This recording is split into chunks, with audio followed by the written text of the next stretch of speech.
September 17th, 2024, the music producer, executive, and billionaire entertainer Sean Diddy Combs took a walk through New York City. It was a long walk. Throughout the day, he took selfies with fans in Midtown, spent a few hours with his kids, sat by the reservoir in Central Park to take in the sun, and even went to visit Harlem, the neighborhood he grew up in as a kid. It's a strange thing for a celebrity to do, just wandering the streets for hours. But Diddy wasn't just enjoying a relaxing weekend in the city. He was savoring what would most likely be the last hours of his life as a free man. Breaking news tonight, Sean Diddy Combs has been arrested in a Manhattan hotel this evening after a grand jury indicted the music mogul. Because Diddy had been under investigation by the Department of Homeland Security since the beginning of the year, starting with raids on two of his homes in March. Sean Combs' luxury mansions across the country raided by Homeland Security agents, and two of his kids put in handcuffs for a brief time. Stemming from a civil suit filed by his ex-girlfriend who accused him of systematic abuse and control for over 10 years, the feds took 6 months to build up enough of a case,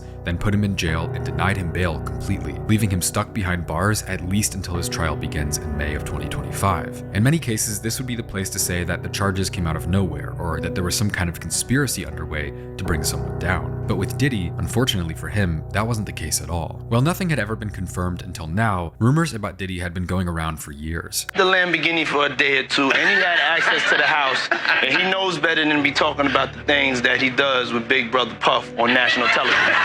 People had been telling stories about his ruthless, intimidating business tactics, egotistical personality. I'm a savage! Whatever I want, I'm going to get! Whatever I want, I have to get! Financial mistreatment of artists, and bizarre public relationships since the 2000s. But whispers don't carry a lot of weight, and Diddy's business career continued on uninterrupted. He even became one of hip-hop's first billionaires in 2022, just a year before the allegation that would lead to his arrest was published. And now, with countless detailed and believable lawsuits flying in, the magnitude of Diddy's evil just got bigger and bigger, to the point where he no longer looks like a music executive with a dark secret, but a full-on psychopath who built the facade of an empire to cover up his pathological evil, from assault to threats of killing and even bombings against his rivals. And the questions ask themselves, what kind of a monster do you have to be to end up so evil? How many people turned a blind eye and allowed him to do what he was doing while he offered gifts, connections, and donations, building up a persona as a glamorous member of the Hollywood elite over many years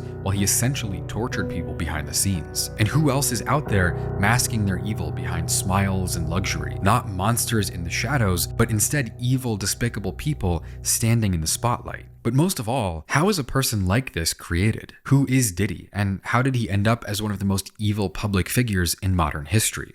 On a dark, freezing night in January of 1972, a man named Melvin Combs, a 33-year-old retired military veteran from New York City, sat silently in his parked car. He was parked along Central Park West, a wide avenue in Manhattan that separates the greenery and peaceful quiet of Central Park from the gorgeous, affluent Upper West Side. At least, that's what it is today. But New York in 1972 was a very different place. The local economy was struggling, unemployment was higher than ever, and people and businesses were leaving the area as quickly as they could. New York at the time was dirty, dark, and falling apart. Melvin Combs himself lived in Harlem, where a widespread increase in arson, violent crime, and drug use had turned Harlem, a previously vibrant neighborhood, into a grim, shadowy underworld. Melvin returned from his service in the military at a time when benefits for veterans were practically non-existent, and living in Harlem, it was very difficult for him to make ends meet without dealing drugs. But he was good at that. Eventually, he even formed ties with Frank Lucas, the infamous New York drug lord whose life was later turned into a Hollywood movie. But on that night, as Melvin sat in the car, engine running in the cold darkness, a figure came out of the shadows and shot him dead.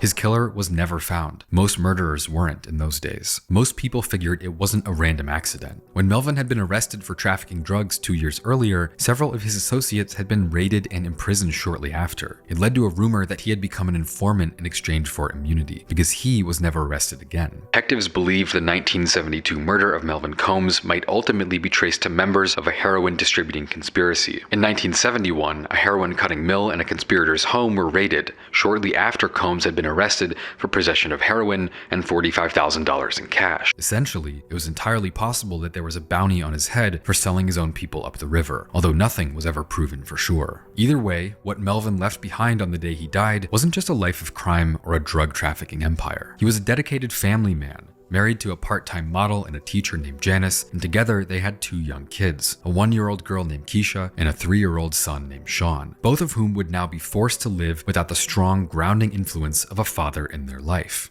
After losing her husband, Janice Combs realized how much more difficult it would be to raise her kids in a healthy, caring way without a father, especially for their son Sean. She cared a lot about making sure that Sean didn't end up going down the same path as his dad, becoming a drug dealer, living the street life, or even worse. Doing whatever she could to protect him. For starters, she wouldn't tell him what happened to his father. Throughout his childhood, she told Sean that his dad was killed in a car accident, a cover-up that he wouldn't discover the truth behind for almost 2 decades. She then took on the massive financial burden to move them out of New York City. They went to the neighboring city of Mount Vernon, which, while not a lot safer or nicer than the dirty underworld of New York that had taken her husband's life, it was at least sort of a fresh start. Being a widow raising 2 kids by herself, Janice had to work 3 jobs at the same time to pay the bills, and they were still in poverty. A lot of the time she was so busy that she had no choice but to send the kids to stay with her sister, who lived in the Patterson housing projects in the South Bronx, in the same type of environment she fought so hard to get them out of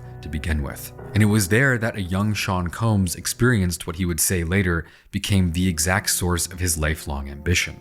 Being a kid in the South Bronx during the late 70s was not ideal. At the time, the South Bronx was widely considered one of the most underprivileged places in the US, with conditions so bad that even the president visited to draw attention to the struggles New Yorkers were facing. Diddy said this: "One day we woke up and there were 15 roaches on my face, and I was like, I'm not gonna do that. I'm gonna get out of here. I'm gonna be somebody. I'm gonna own something and be able to take care of my family. I don't want to live in these conditions anymore." And while that particular quote turned into more of a meme than anything, with Diddy only telling it once he had become a billionaire many years later, it's not unbelievable considering what the Bronx was really like at the time. He also said this: "It just kind of snapped on me. Don't take less in life and always fight back. To this day, whenever I get too comfortable, I remember the roaches. I remember living in a situation where babies weren't changed for 2 or 3 days and everything smelled and there was no food. That memory is what really fuels me to make sure that one day none of us have to live like that." Luckily for Sean Combs, as he grew up in the gritty, decaying streets of New York, the biggest deciding factor in the direction of his life was his mom's dedication to raising him right. Janice Combs raised her kids Catholic, getting them involved in the local community and putting them on the track towards education and discipline, making sure that Sean stayed away from the choices and lifestyle that killed his dad. They regularly went to church, and Sean even worked as an altar boy when he was a kid. Janice was even able to get Sean into a private school, Mount St. Michael Academy, an all-boys Catholic institution in Mount Vernon with numerous educational awards to its name. But despite her best intentions to protect her son from the evils of the drug trafficking and gang violence that killed her husband, there was an entirely different type of evil lurking beneath the surface at Sean's school, the very same place his mother had sent him so he would be safe.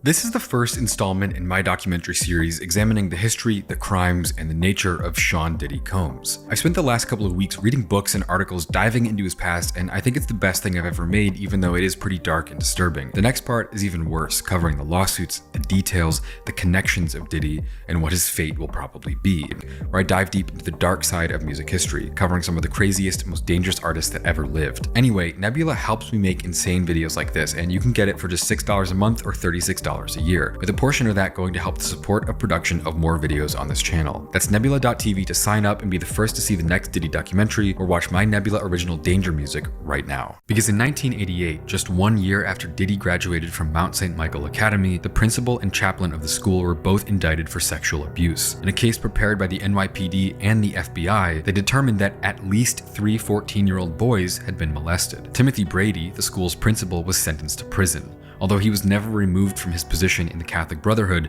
that operated the school. And despite the overwhelming evidence against the school officials, with charges being brought by the literal FBI, only one student was willing to speak out publicly, and so no trial was ever held. The principal, Timothy Brady, later moved to Chicago and worked at a different Catholic school for boys over there. While there isn't a directly known link between the traumatic predatory events at Mount St. Michael Academy and Sean Combs himself, sexual abuse by Catholic priests is a known, widespread issue that casts a long shadow over the reputation of the church, even though studies and information are limited, with many Catholic brotherhoods refusing to grant transparency to outsiders. But we know from extensive research that there's a cycle of sexual abuse. positive correlation between being a victim and later becoming a perpetrator. In many ways, our childhoods shape our adulthoods, and with Diddy attending a school that was later found to have abusers at the top of its leadership and being an altar boy for many years, the monstrous evil choices and behaviors that later defined his life could be a hint at a dark, unresolved trauma from his past.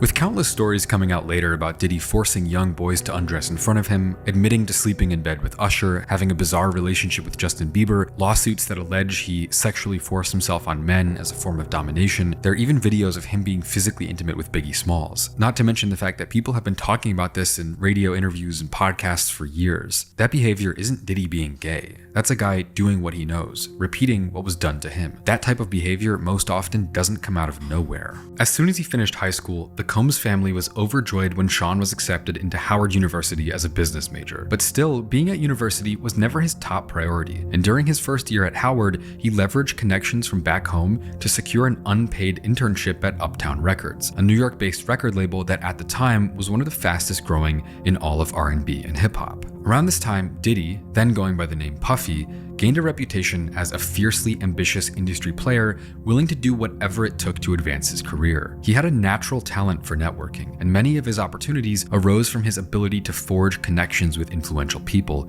easily. His internship at Uptown Records, for instance, came through a friendship with a New York rapper he met at a party that he hosted as a teenager. He started commuting between Howard University in DC and Uptown Records in New York so he could pursue both opportunities at the same time. He was tasked with helping develop the label's newly signed artists like Jodeci, Father MC, and Mary J. Blige. As an intern, his main responsibilities would be things like driving Mary J. Blige from her apartment to recording sessions in Manhattan or organizing events for artists on the label, but it was quickly discovered that he had far more useful talents than running a guest list or driving an artist to the studio. The company quickly realized that he had such an ear for production, trend-making, curation, and relationships that he became an essential part of their operations practically overnight. Because the first record that Diddy ever produced ended up being a massive hit, but he wasn't even meant to be the producer. Originally intended to be produced by a professional, the producer never showed up to the studio, so Diddy sat down and made the record himself. That record ended up selling 2 million copies. And so within a year of working at Uptown, the label's founder, Andre Harrell, promoted Diddy to Director of Talent, one of the highest positions in the company,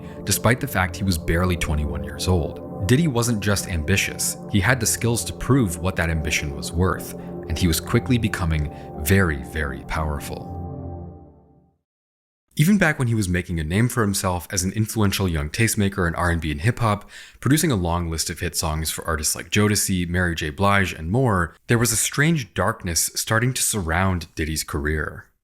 On December 28, 1991, Diddy and Uptown Records artist Heavy D, at the time one of the top rappers in New York, were set to co-host a charity basketball game in the City College of New York Gymnasium, a small venue with a capacity for about 2,700 people. As a crowd gathered in the lobby, some people rushed down the stairs and through a set of swinging doors, thinking they would be able to get into the event that way, not realizing that the stairs didn't lead to the main event, but instead a utility stairwell. Over 3,000 people rushed forward without a clue, creating a crowd crush that would kill 9 people at the front of the crowd in under 15 minutes. The 9 people killed by the City College Stampede were high school and college students, all between the ages of 15 and 26. They were all from the surrounding neighborhoods. And while crowd crush events can be impossible to predict and control, and most of the time the fault lies with the security team, Diddy's reputation still took a hit, with many media outlets directly blaming him for the deaths of almost 10 kids. After all, the event had his name on it. Diddy even later claimed that he contemplated taking his own life after the accident, saying that he lost his mind from the pain and trauma. He stated publicly that he had been left alone in the gym with all the bodies, trying to resuscitate people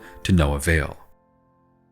I knew I would have to explain what was going on and what happened. I was there with 9 bodies on the ground. Nobody else was there. No police, nobody. Just me and 9 bodies. In his words, it ruined his life. It was too much for me to handle.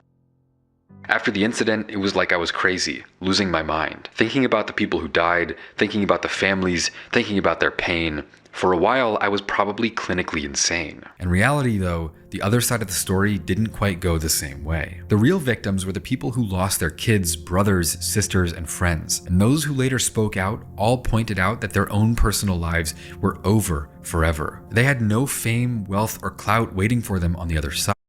just the trauma of losing family members they could never replace. One person, whose older brother was killed at the event, said this in 2024. "I believe in karma. He never really owned up to anything, and he never told us he was sorry. Whatever's going on with him now, I guess it was meant to be. But me, I lost everything that day. I lost my big brother, my best friend. He walked right past me after there was this big rush into the gym. He was with Devontae Adams from Jodeci, and he didn't seem concerned about what was going on. I never got the sense of remorse or accountability. Just, let me get my stuff and get out."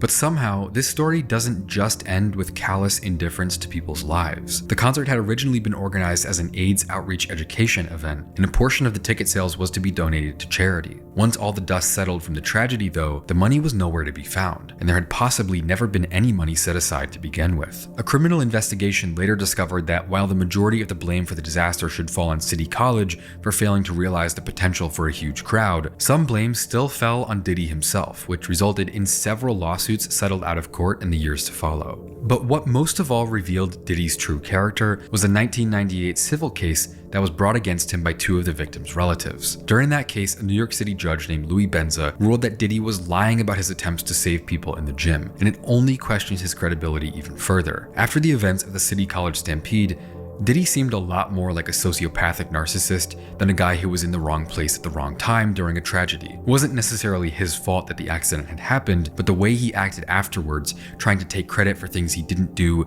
trying to paint himself as a victim when all he had done was separate himself from the real situation. At best, it made him look like a narcissistic scumbag, but at worst, it revealed an evil lurking underneath his charismatic personality. Because even in the early 90s, Diddy was already known for being a party animal unlike any other.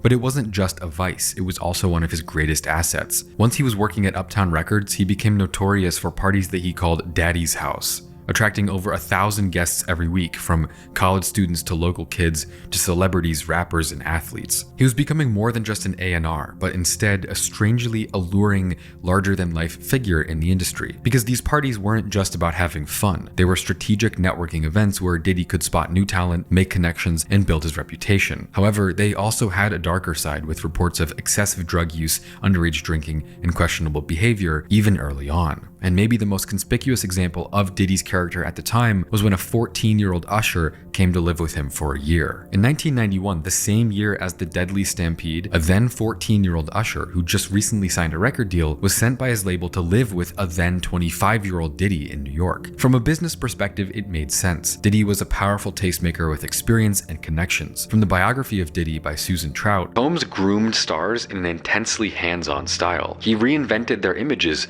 by helping shape their music and choose their clothes. For better or worse, Combs sought to control every aspect of an artist's look, sound, and actions. He was taking on more and more responsibility because his ambitious nature made him crave more. So maybe Usher was a kid with lots of potential and Diddy wanted to help him grow, but from a personal perspective, that wasn't quite as clear. Why in the world would a 14-year-old boy be sent to live with a 25-year-old man he didn't know? Especially someone like Diddy, who was known for being a crazy party animal. L.A. Reid, the label exec who sent Usher to live with Diddy, said this: "Usher was 14 years old, but nothing about him ever seemed juvenile. I was turning him over to the wildest party guy in the country at an age when I still needed his mother's permission. But he went to New York for almost a year. I didn't know whether I was being irresponsible or having an epiphany." Usher later went on to become a massive R&B star, in many ways with his career being pushed forward by people like Diddy. But it wouldn't be until many years later that he expressed more candid thoughts about the time he spent in Diddy's care. During a 2016 interview on The Howard Stern Show, he gave some candid thoughts on what it was like. Although he was noticeably cagey and pretty uncomfortable looking, he did share a few details, and as it turns out, L.A. Reid wasn't having an epiphany. He was, in fact, sending a literal child into a den of snakes. Now, that was L.A. Reid's idea, right? We're sending you over to something called Puffy Flavor Camp. There you go. Hey, it was curious. I got a chance to see some things. Yeah, but you were 13. What were you seeing? I went there to see the lifestyle. Right. And I saw it. And it was, but I don't know if I could indulge and understand what I was even looking at. It was pretty wild. So nobody tried to, some woman didn't come along. I didn't say that. Okay. I didn't say that. What I did say is that there were very curious things taking place. And I didn't necessarily understand. Now, would you ever send your kid to Puffy Camp? Hell no. See? You can literally see and hear Usher's discomfort when talking about this. We might not know what happened between them exactly, but it's not hard to interpret how he feels about it. The look on his face during this interview is genuinely haunting. Even Diddy himself later went on to reveal some pretty concerning details about the 14-year-old kid living in his house, basically saying that he even had Usher sleeping in his bed. My brother right here from day one, we used to wake up and, pause, but like that's how, back in the days when he was like 10 and I was a little bit older, his older brother, we used to fight over the Frosted Flakes, you know what I'm saying, before pause was invented. But it's my brother for real. We used to actually wrestle off of the Frosted Flakes because he used to always get up early. Now he's one of the richest stars in the world. And what the fuck did Puff just While neither say? Diddy nor Usher ever acknowledged specific details about their relationship, predatory or not, the fact that a 25-year-old man was given custody of a 14-year-old boy at all is deeply troubling, and again, it reveals a lot about Diddy's character and priorities.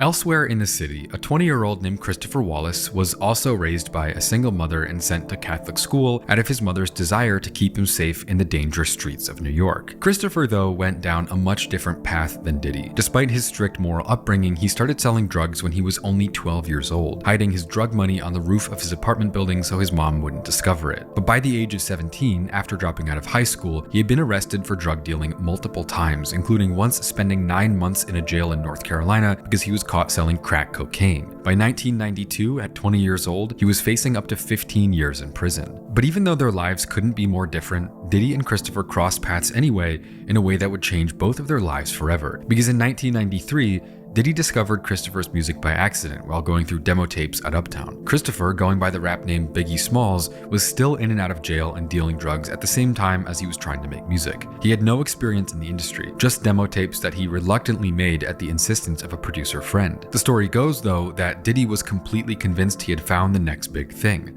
And so when he finally tracked him down and convinced him to sign to Uptown, one of the greatest and darkest eras in hip-hop history was about to begin. But at the same time, Diddy was still going through even more issues. After only 3 years of working at Uptown Records, he was unceremoniously fired from his high-ranking position just a few months after signing Biggie. His mentor at Uptown was later quoted as saying that he fired Diddy so he could go on and found his own venture and live up to his own potential, not being an employee anymore. On the surface, the reason was pretty simple. Diddy really believed in Biggie Smalls, but the rest of the label didn't. Uptown was known for fun music, and Biggie wasn't that. His music was dark with themes of drug use and violence, and it was full of depressive reflections on his fucked up life. It was morbid stuff that just didn't work with the Uptown vibe. Despite the originality and the quality of his songs, the label tried to get him to change his tone, but ultimately, that wasn't the right move either. And so Diddy took Biggie and left Uptown forever. Later giving this kind of questionable explanation for his departure, he said, "I was very passionate and I didn't understand protocol or workplace politics,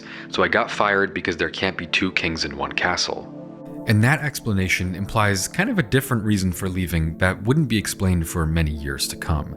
Because while he did go on to find more success with his own ventures, at the same time he left a strange trail of evidence behind him at Uptown Records. Years later, a woman named Pam Lewis Rudden, who worked as Diddy's assistant at Uptown, gave an account of what it was like to work with him during his time at the label. She said this: "He called me a bitch one too many times." She described a pattern of constant berating and humiliation that got to be enough where she eventually left the company entirely. But it wasn't even just that. She said, "It wasn't like you would be alone in a room with him and he would say it to you one-on-one. It would be in front of the whole office and all of the artists." And while Diddy being an abusive coworker at his first job might just be a footnote in the long list of things he's done, it shows exactly what kind of person he was early on: disrespectful and self-centered, with no regard for the people around him.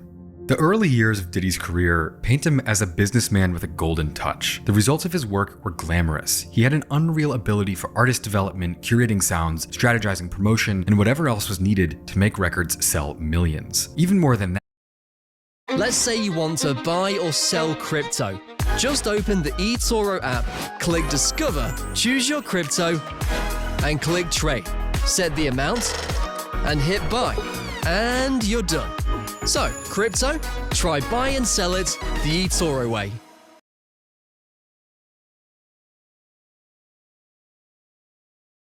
In that, though, he was charismatic. In a way that's rare for behind-the-scenes industry figures, Diddy himself became a celebrity. Even when he was in his early 20s, he was hosting parties that attracted countless music industry figures and created insanely lucrative connections. He was becoming an industry rock star, using his ear for music to launch himself into stardom, without making any music of his own. Especially when he was first getting started, his production style was pretty limited and simple, and a lot of critics seemed to be of the opinion that he wasn't very talented, relying too much on samples to be considered a great producer. But it didn't matter. He was a master at the art of getting attention. Simply put, he was good enough at his job that most people he came across were fine to look past what lurked underneath the surface.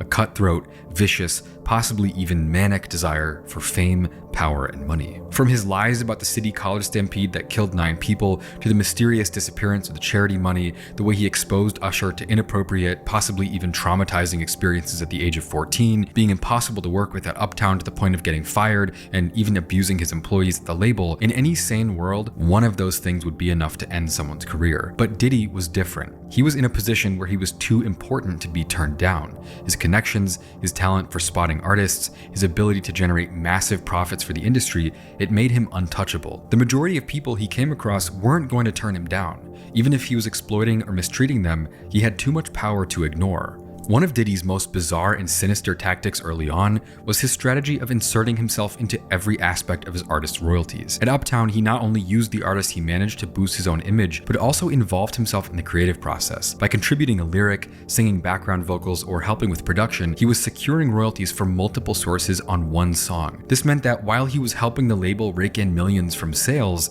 he was also personally profiting every time, often at the expense of the actual people making the music. And his approach ensured that he'd benefit financially from every angle, maximizing his earnings while potentially diminishing those of the actual clients themselves. It was clear from the early years of his career that Diddy would do anything and everything to make sure he was climbing as high as he could in the music industry, while getting paid as much as humanly possible. And as his influence grew, so did his immunity to consequences. The music industry, driven by the promise of hit records and financial success, was willing to overlook his true character, setting a dangerous precedent that would shape his career for years to come. But what came next pushed Diddy far over the edge, taking him from being an ambitious young figure in the business to being one of the biggest music executives of his generation, and possibly one of the most exploitative and evil figures the music industry ever saw.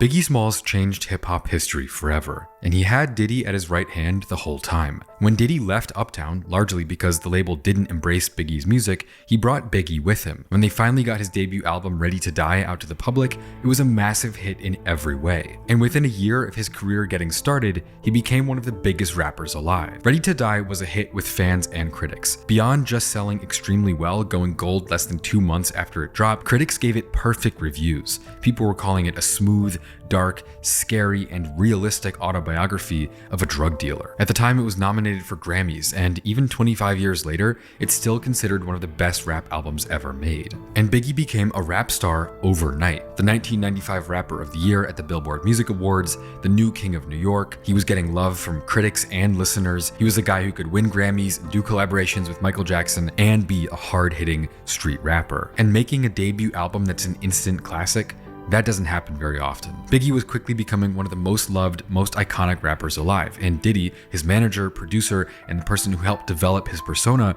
was right up there with him the whole time. They were an inseparable part of each other's career and brands. But they burned out just as quickly as they got started. And in the wake of their complex relationship, the question persists. Was Diddy truly Biggie's mentor and right-hand man, or the predator who ultimately caused his tragic downfall? The mystery remains unsolved to this day. Because late one night in March of 1997, while Biggie was on a trip to Los Angeles to promote his second album, Life After Death, he was murdered in cold blood while his car sat at a red light on Wilshire Boulevard. Everybody was shocked, but at the same time, somehow they weren't. Because Biggie and Diddy's insane rise to fame came with its own set of complications. In the mid-90s, the East Coast-West Coast hip-hop rivalry was intensifying quickly, and Biggie found himself at the center of it after the mysterious death of Tupac Shakur just a few months earlier. He was in a precarious position, being one of the most prominent figures in the rivalry. A lot of people felt that Tupac's death might have been related. Meanwhile, Diddy's aggressive business tactics and growing influence in the industry were also raising eyebrows. His partnership with Biggie, while incredibly successful, was also becoming increasingly complex and fraught with tension. As Biggie continued to rise, questions began to surface about the true nature of his relationship with Diddy, given the extent of Diddy's control over his career and finances. You see, Biggie gave Diddy a lot of credit for his career. Diddy wasn't just his agent. In a way, he had made his career possible. Biggie had been facing jail time before signing to Diddy, and then even after signing his record deal, he almost lost it all when the label didn't want him anymore. And Diddy brought him back from all of that. But even deeper, there are multiple videos where you can see Biggie being bizarrely physically intimate with Diddy in a way that looks like a lot more than brotherly love. It was known that Diddy owned 50% of the publishing rights for all of the artists on his label. It was also known through people that worked with both of them that Biggie was becoming unhappy with the split he was getting. A photographer that worked with Bad Boy at the time was interviewed by Rolling Stone and said this: "Biggie was absolutely about to leave Diddy. I know for a fact because he told me that. Everybody wanted to leave Diddy. Everybody eventually leaves him." And that article went even further to describe a shocking lack of empathy from Diddy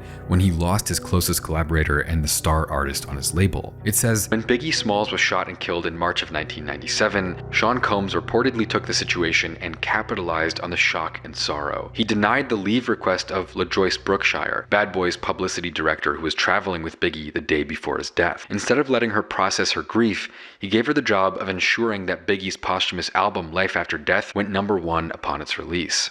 And it didn't stop there. It got to the point where even Suge Knight, Tupac's former manager and a convicted killer, was disappointed by Diddy's heartlessness. A few months after the killing, Bad Boy was approached by Rolling Stone for a cover opportunity, one that Bad Boy co-founder and then president Kirk Burroughs suggested should go to Biggie. But Diddy said, "No, he's dead. I'm putting out my own debut album, No Way Out, and I need to be on the cover of Rolling Stone." And ultimately, Diddy landed the cover of the August 1997 Rolling Stone issue. But that unsavory move was looked down upon by even Death Row Records' Suge Knight, who's known for his violent temper and is currently in jail for a manslaughter sentence. He said, "When Tupac passed, I didn't pick up a microphone.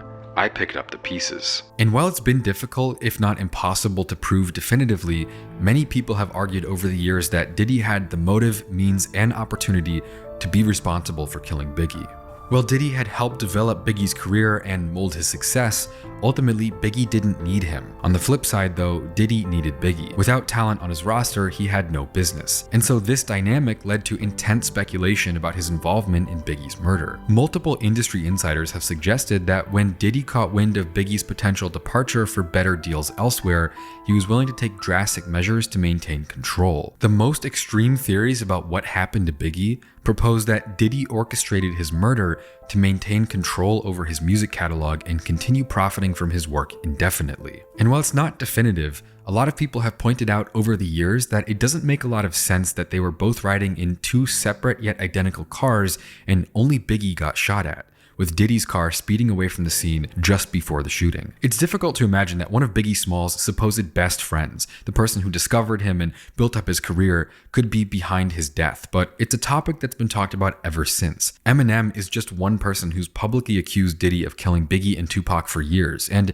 even Tupac's family has said that they don't think Diddy was 100% honest about his connection to the killings. It's something that, while impossible to prove, kind of makes sense when viewed in the context of the rest of Diddy's career. The idea of him realizing that Biggie wanted to leave him and rather having him dead than making money for someone else isn't that hard to believe. But theories aside, the fact that people find it believable at all is emblematic of the legacy Diddy was already beginning to create for himself after just a few short years in the industry. He had discovered and built up an artist with great potential, literally one of the greatest rappers of all time, but he seemingly failed to safeguard that talent. And when his supposed close friend and top client was brutally gunned down, Diddy's actions were more focused on self-glorification and protecting his own interests and profit than on honoring Biggie's legacy. And ultimately, one of hip-hop's greatest voices ever was silenced at the age of 24, robbing the world of his artistic potential, while Diddy didn't really seem to care much at all. Shortly after the death of Biggie, Diddy embarked on a music career of his own. The guy who had spent years behind the scenes was now going to pick up a mic. And just 4 months after Biggie passed, he released his first album,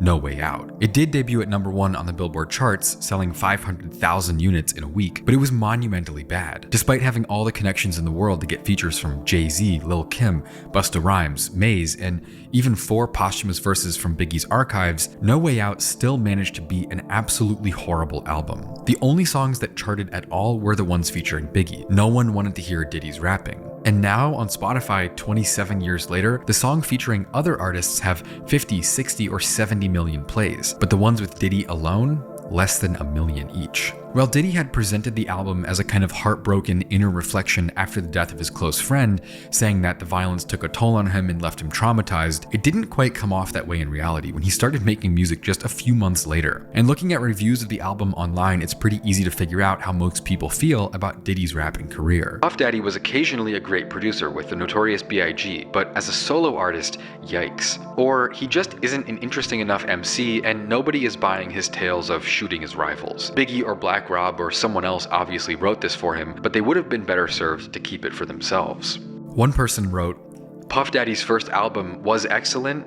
but only when Puff Daddy isn't on the track. Or, okay, this album is just a total piece of shit. It does have 3 great songs like Victory, Young G's, and All About the Benjamins, but what these 3 tracks all have in common is that they feature Biggie.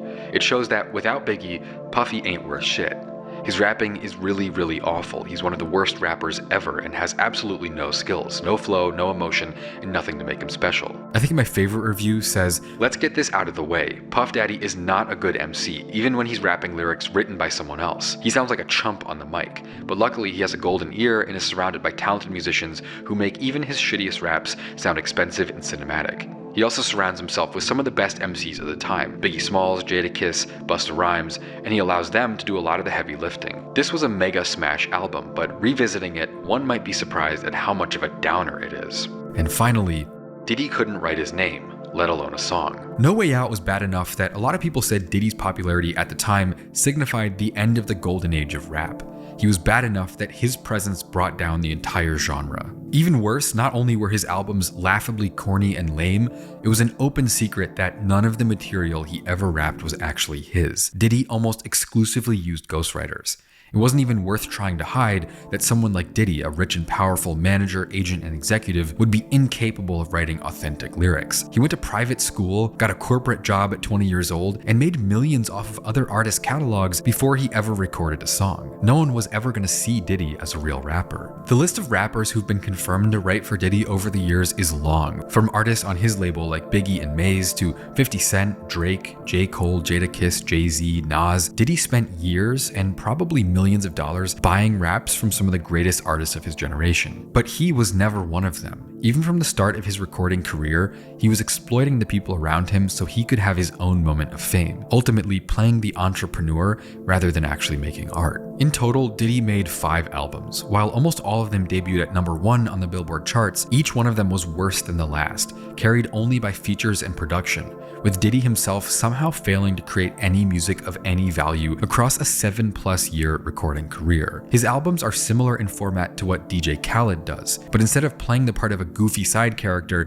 Diddy made the mistake of actually shoving himself in everyone's face as if he had done anything at all, when ultimately he hadn't. Even with multiple #1 albums to his name, he didn't create anything worth remembering, and Diddy's rap career has been almost entirely forgotten, overshadowed by his greedy business practices and later on, the monstrously evil actions in his personal life. And so, Diddy's brief stint pretending he could rap became emblematic of his whole philosophy: selfish, narcissistic exploitation. His so-called solo albums, written and performed mostly by better artists, exist in the same spirit as him giving himself royalties off the artists on the label he worked at. This pattern of exploitation and self-promotion defined his trajectory in the music industry and beyond. Despite how bad these albums really were, they only continued to make him more and more money, and his ability to market himself and capitalize on the talents of other people, even when his own abilities fell short, would become the hallmark of his entire career.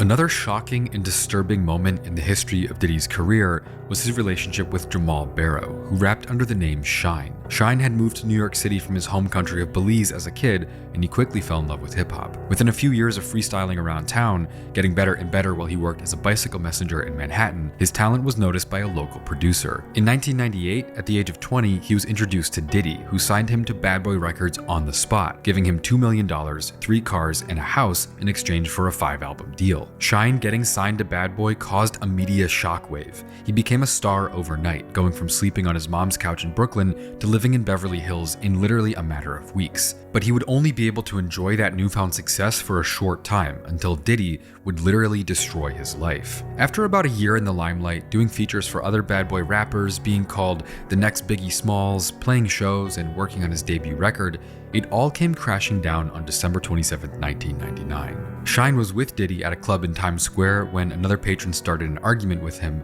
and at the same time pulled out a gun and threatened to kill Shine. The story goes that Diddy, Diddy's bodyguard, and Shine all drew guns, and that Shine himself shot his gun 3 times in the packed club. And while no one was killed, 3 people were seriously injured. Shine, Diddy, and Diddy's bodyguard were promptly all charged with crimes. But when the trial began, Diddy confusingly hired a different lawyer for himself and his bodyguard than for the 20-year-old artist he had just signed to his label for millions of dollars. Shine himself insisted that he hadn't shot anyone at all, only fired into the air and not towards any bystanders. When a ballistics expert came to the witness stand and revealed that the injuries at the site were caused by a .40 caliber weapon, not the 9mm like Shine had on him, it only got even more confusing. There were even witnesses, victims of the shooting, that said they directly saw Diddy was the person who shot them. One person said, "I saw Mr. Combs pull out a black gun with his right hand, and I literally watched them pull out the guns. I had a clear point of view. For God's sake,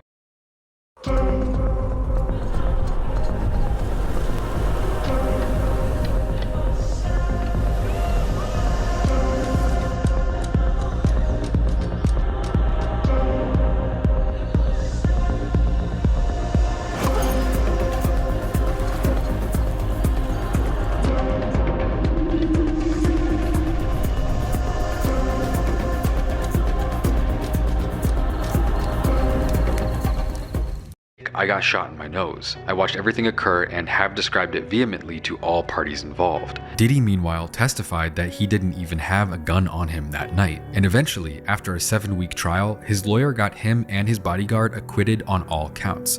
But Shine wasn't so lucky. After the trial, he was convicted by a jury of reckless endangerment, assault, and possession of an illegal weapon. He was sentenced to 10 years in prison without eligibility for parole, and he served 9 years in a maximum security facility in upstate New York. After a decade in prison, he returned to his home country and became a high-ranking politician in the House of Representatives, working to strengthen the justice and education systems in Belize, and he's currently running to be Belize's next prime minister. Speaking on Diddy in 2024, he said this: "On Thursday, Shine forgave Combs and moved on. He acknowledged that he was trying to see if Combs would invest some money in Belize and the country's education system. But he also said, 'Let us not forget what the cold, hard facts are.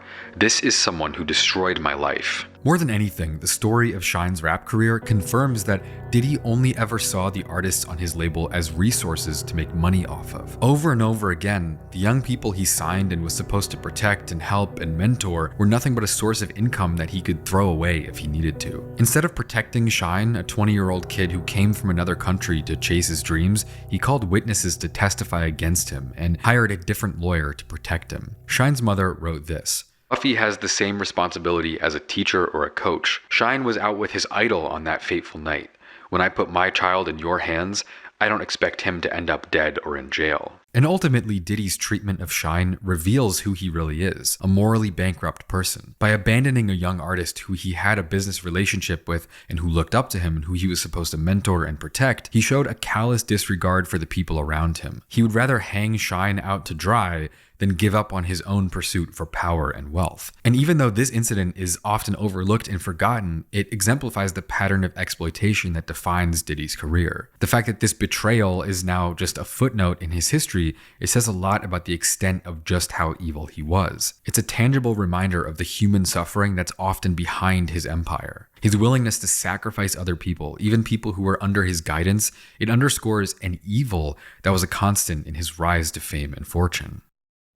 By the time the late 2000s rolled around, Diddy's music career had started to fizzle out, and his second, third, and fourth albums were genuinely horrible. Trying to replace a total lack of creativity with paid features can only get you so far, and eventually, he just moved on to other things. Around the same time, Bad Boy Records also started flopping. A lot of its top artists became inactive for one reason or another. From Maze retiring from music and leaving the label to go pursue Christianity after just 2 albums, to Shine's prison sentence, to a lack of posthumous material from Biggie, to the horrible failure of Diddy's own albums, by the year 2000, Bad Boy wasn't even able to generate enough revenue to pay back the $50 million advance they were given by their parent company. Essentially, Diddy's career as a music executive didn't go all that great. Most of the artists he worked with didn't stick around him for long. For one reason or another, they all left. Even the ones he didn't get killed or sent to jail. He had already become one of the most powerful people in music, mostly from taking a cut of so many different artists' catalogs that he had amassed more wealth than any one person he ever worked with, probably more than all of them combined. When it was still doing well, Bad Boy Records was worth over $100 million. He had built up some of the biggest rappers of his generation, but still, he couldn't keep it afloat. Because while Diddy was good with people, a natural-born celebrity, host, master of networking, deep down, he really wasn't. Past a certain point, almost everyone who was signed with him just left. Even Black Rob, whose career was one of Bad Boy's few success stories after 2000, eventually flopped under Diddy's leadership and went to prison and died homeless on the streets of New York many years later. His career and life just one more example of Diddy sucking the value out of an artist and then leaving them for dead. You see, sociopathic and psychopathic personalities are often associated with success. A lack of self-awareness and empathy can make you really ambitious in business and entrepreneurship and other fields, and Diddy himself is the perfect example. A shiny, luxurious exterior, but a personality that made him impossible to work with.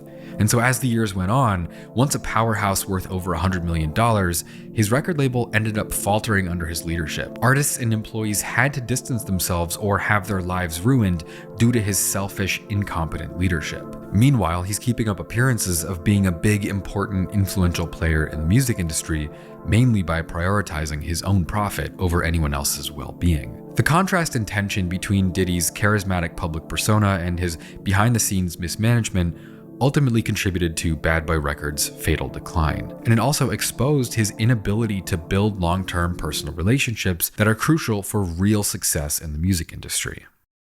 But even though his empire was starting to fall, it didn't really matter for Diddy. He had spent years making sure that he wasn't going to feel any effects at all. I mean, we've talked endlessly about how he leached off his artists' royalties, made himself part of their branding, and in that way, it really worked in his favor. Even as Bad Boy became less relevant in the mid-2000s, Diddy himself only became more and more popular. He may have been a music executive, normally a behind-the-scenes job, but he had been putting himself in the limelight for so long, even as a horrible rapper no one liked, that he was pretty much impossible to ignore. You see, Diddy had always loved parties. I mean, that's pretty much what he was known for. At a certain point, people knew more about Diddy's parties than they did about his songs. It was how he built his network, made connections, and did business. In the 2000s, he was infamous for his white parties. Years before the accusations that made him a target of the Department of Homeland Security, an invitation to one of Diddy's white parties was coveted. Everyone from Anna Wintour to Donald Trump to Kim Kardashian wanted to go to a Diddy party. His parties were covered in the tabloids. They were known around the world as a cultural phenomenon of Hollywood. One journalist once wrote that the invite list at a Diddy party was second only to the invite list at the Met Gala. From The Hollywood Reporter, it says, ranked by Forbes magazine as one of the world's hottest parties, Diddy's famed white parties, with their custom furniture, monogrammed dance floors, thousands of lights, acrobats, fire dancers, mermaids in the pool, abundance of lobster and steak, and weed brownies and silver platters, started to cost $1 million per party by the mid-2000s. It was more than just a party. It was a defining moment in the world of celebrities, and there hasn't been anything like it since. It was so intricately designed that anyone who was anyone felt like they had to get in. The article said, if you weren't there, you weren't relevant. Actors from the biggest films and television shows clamored for invites. NBA and NFL stars hounded their managers for hookups. Wall Street honchos tried and failed to buy their way in. But even when they were on the list, people could be turned away at the door if their clothes weren't right. We worked on our outfits for days before going to a Diddy party, because you had to come correct. As it turned out though, there was yet another dark secret underneath the glamorous surface of Diddy's parties. And this is years before Diddy was ever charged for his complex series of sex crimes by the Department of Homeland Security. But rumors about the true purpose of Diddy's parties were starting to go around in industry circles. It was suggested that the glamorous events were more than just social gatherings, but rather carefully orchestrated cover-ups for Diddy's sinister, abusive lifestyle. All of this was around the time that Diddy's star power had become big enough that he could kind of just do whatever. pretty much like an Oprah or Ellen figure who's famous for just being famous. His own clothing brand Sean John had attracted hundreds of millions of dollars of investments, and he was also receiving 50% of the profits from the vodka brand Ciroc, which reportedly made over $60 million per year while he was involved with the company. Although in 2023, he was removed from Ciroc for failing to honor his marketing commitments. Along the way, he became the third figure in hip-hop history to ever be worth $1 billion. But by the time that happened, no one really saw him as an aspirational figure anymore. With all the messed up stuff he had been known to do over the years, painting a darker and weirder picture over time, at this point most people seem to see him as an exploitative, narcissistic, and strange person at the very least. At the same time as he became more and more known and more wealthy, it was all starting to slowly unravel. His endorsement deals and investments were making him ridiculously rich, wealthier than 99.99% of people in the music industry, but Diddy's reputation was just getting more and more strange. In the early 2010s, Diddy had a high-profile friendship with Justin Bieber, who at the time was becoming the most popular male singer in the world while he was still a teenager. And the details of what really happened between Diddy and Justin aren't known, but it's still one of the most insidious things Diddy has ever been caught doing ever. Back when Justin Bieber first got into the music industry around the age of 15, his rise to fame was explosive. Not long after he got into the spotlight, he found himself surrounded by Diddy and his crew, with some moments being well known and highly publicized, while others are all but forgotten, despite being just as ominous and strange. We've all seen the video of Diddy saying he was going to do a 48-hour sleepover with Justin, talking about how he can't disclose what they were going to do, while Justin just kind of stares blankly. Right now, he's having 48 hours with Diddy, him and his boy. They're having the times of their lives, like you know, where we hanging out and what we doing. We can't really disclose. But it's definitely a 15-year-old's dream.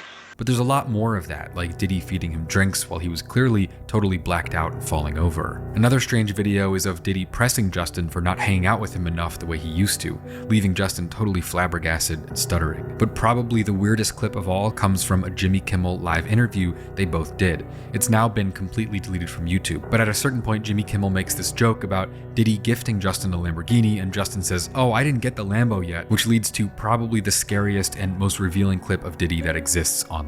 Diddy replies, he knows better than to be talking about the things he does with Big Brother Puff on national TV, literally telling on himself in front of millions of people. Access to the house, and he knows better than to be talking about the things that he does with Big Brother Puff on national television. And while Justin Bieber has never commented directly on his relationship with Diddy, tabloids have continuously speculated on what he may have been exposed to while spending time with him as a kid. In 2016, Diddy officially retired from music, saying he was going to work on other projects, even though he hadn't really made anything in years anyway. But by that point, he was kind of a mainstay celebrity regardless. Though by now, despite his billionaire net worth and household name, people had largely caught on to him being a scumbag in one way or another. At a certain point, a lot of the rumors were starting to overpower the narrative he had crafted. Still though, he stayed an unavoidable presence, pushing forward on his quest for more fame, more clout, and more attention, despite the rumors and whispers that only got louder as the years went on. And then suddenly, it all came crashing down when Cassie Ventura, an R&B singer that Diddy dated for over 10 years, starting when she was 19 and he was 37, filed a 35-page lawsuit against him in November of 2023. The lawsuit went deeper than ever before into the specifics of Diddy's lifestyle, his choices and behaviors, throwing aside the rumors to give highly specific details revealing his true nature. It was the nail in the coffin. Diddy had long been known as an exploitative, selfish, narcissistic businessman who had no problem cheating or stealing even from his own clients, but now, somehow, an even deeper layer of evil was being revealed. Once those papers were filed, it would only be another 3 months before the Department of Homeland Security, a US federal agency usually reserved for border security and anti-terrorism, raided 3 of Diddy's homes and seized 96. Du suchst einen Gebrauchtwagen? Auto Hero hat die besten Deals für dich. Zum Beispiel den BMW 1er ab 15.500 € oder den Seat Leon ab 11.200 € und viele mehr. Bei Auto Hero findest du über 5.500 Gebrauchtwagen zu Top-Preisen. Alle professionell aufbereitet und mit 1 Jahr kostenloser Garantie. Finde jetzt dein Auto auf autohero.com oder in der App.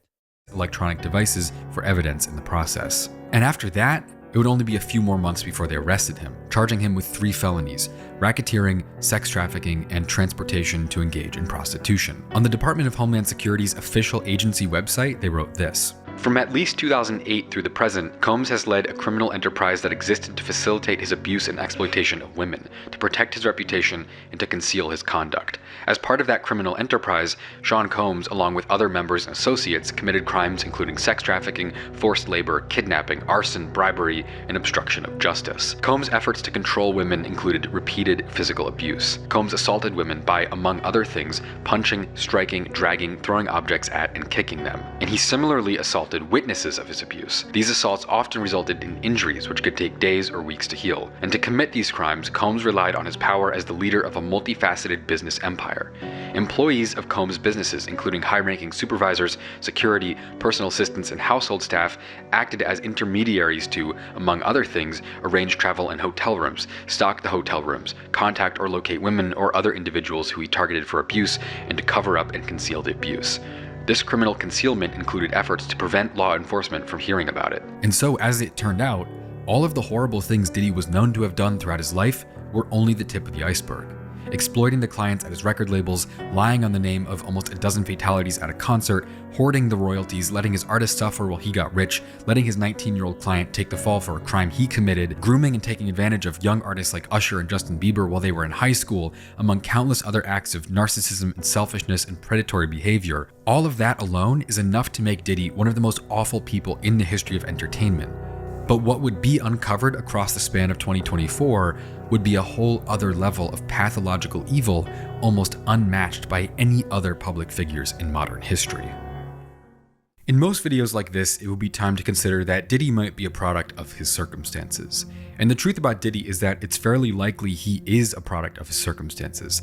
Growing up in Harlem with a drug trafficking father who was murdered when he was 2, living in impoverished conditions as a kid, being an altar boy, and going to a school known for sex abuse against students, all of these factors could go into contributing to the development of psychological issues and abusive behaviors later in life. We talked a lot about how Diddy was raised and what type of things he would have been exposed to as a kid. Rumors have gone around for years that his mother was an escort that made him go along with her to clients when he was a small child, or even worse. And just a few weeks ago, she made a statement after Diddy was arrested that comes across as not much more than plain evil, completely enabling her son's actions. She wrote things like, "This seems to be a public lynching of my son before he has the opportunity to prove his innocence. He has made mistakes in his past." She spent an entire paragraph reflecting on the idea of wrongful convictions before some of the most self-righteous, ridiculous phrases I've ever heard. "Watching the world make jokes and laugh at my son's life crumbling before our eyes is something I can never forget. It's agonizing to watch the world turn against my son so quickly and easily over lies, without ever affording him the opportunity to present his side. These lies thrown at him are motivated by those seeking financial gain, not justice.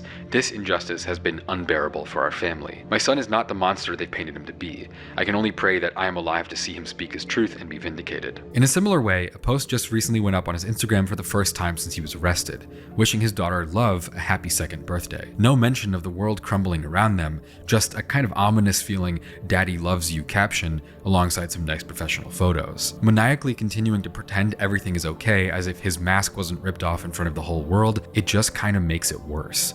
But regardless of whether or not Diddy's family takes his side and is just as morally bankrupt as he is, at the end of the day, it doesn't really matter. Diddy made his choices. Diddy intentionally built a music empire based on exploiting people artistically, sexually, financially, and otherwise. This isn't one of those true crime stories where the person who committed a terrible offense can be looked at as a kind of sympathetic character because they only got that way from being abused or mistreated. Diddy intentionally spent his entire adult life preying on other people, taking advantage of people, and worst of all, literally torturing and abusing people.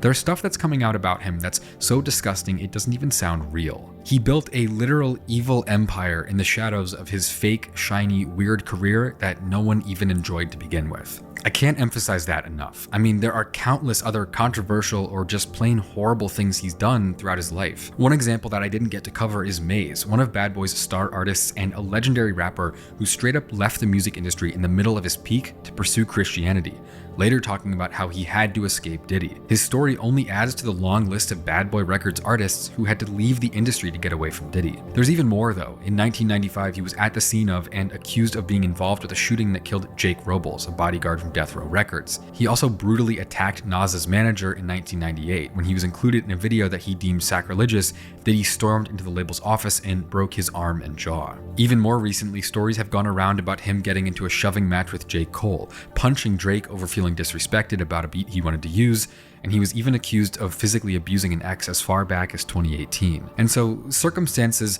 might and probably do explain a lot of Diddy's behaviors, but they don't excuse them. In fact, the way that Diddy has moved his whole career, it puts him on a whole other level. Because even if Diddy was never exposed for doing what he did to the people in his personal life, the track record left behind in his career is horrifying. It paints a picture of someone who never did anything for any reason but to benefit himself, wanting nothing more than to look like a perfect hero who couldn't do any wrong, and pathologically sticking to that even if he had to ruin someone else's life in the process. That's not to say he wasn't good at what he did. Diddy only got to be so evil because he was clever first. He helped develop countless artists that made an impact in hip-hop and R&B history, some of which are still considered the best of their generations. He stands behind a long list of hit albums and songs, being basically born with a golden ear for music despite no formal training. He leveraged his ability for spotting musical talent to build his own level of celebrity, which turned into a vast empire spanning music, media, fashion. Despite his evil character, Diddy's talent in business was undeniable. That's how he got away with what he got away with for so long. With so many successful ventures like Bad Boy Records, Sean Revolt Media, among others, his business strategy catapulted him to become one of the wealthiest figures in hip-hop history, with a net worth that at one point exceeded $1 billion, making him one of the richest people to ever come out of rap. He even became a household name practically just off his charismatic persona alone. In the 2000s, people may not have liked his music, but they definitely knew his name. Ultimately though, it was all for nothing. Despite having so many accolades, so much money in the bank, it was all a facade that the majority of people saw right through the whole time. In the strange way that psychopathic people can often be, a lot of what Diddy was able to achieve crumbled to dust with a profound sense of emptiness. Despite being highly ambitious and successful, most of what he did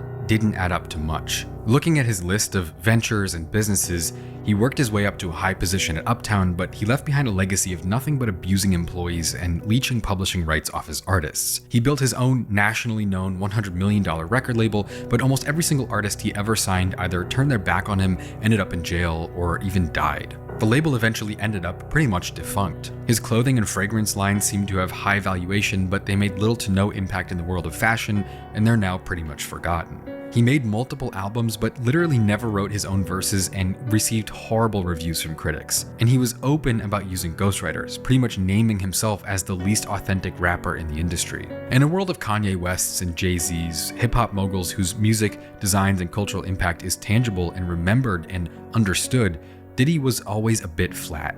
No one remembers his music, his clothes weren't memorable, and even his own artists didn't stick around to do business with him. Diddy's success was ultimately hollow. Despite his lifelong, desperate attempts to make himself into something, he was at the end of the day still nothing. The only lasting legacy of the 30 years he was in the public eye before being arrested was that he was an honestly strange, intimidating, weird person. In my mind, the lack of depth that defines his career is just one more piece of evidence for the monster hiding under the mask. It shows that he never really cared at all. It was a quest for power and control over his colleagues, his rivals, his clients. It was all about ego, pride, and narcissism. And while he did do some horrible things in that context, leaving behind $1 billion trail of exploitation, the true, terrible evil was still hidden all along. Until now, when it's finally been revealed. The history of Diddy's career, deep diving into what kind of person he's always been, and showing the history of his behavior is the most insane task to undertake. Even before getting to his sex trafficking empire, it's nonstop, one after the other, fucking people over. And when I was making this documentary, I realized pretty quickly that it would be better to split it into 2 parts, because somehow the second part was going to be even more dark and graphic than this was. I'm currently in the process of getting that approved by YouTube to make sure it doesn't get taken down, because this is a story that needs to be told. It's the craziest video I've ever made, and I spent weeks deep diving into court documents, books, newspaper articles, and more, and I think it's a really unique look at one of the most wild things that's ever happened in the history of music. So I don't want it to not reach its full potential. In the meantime, when it comes out, it's going to be available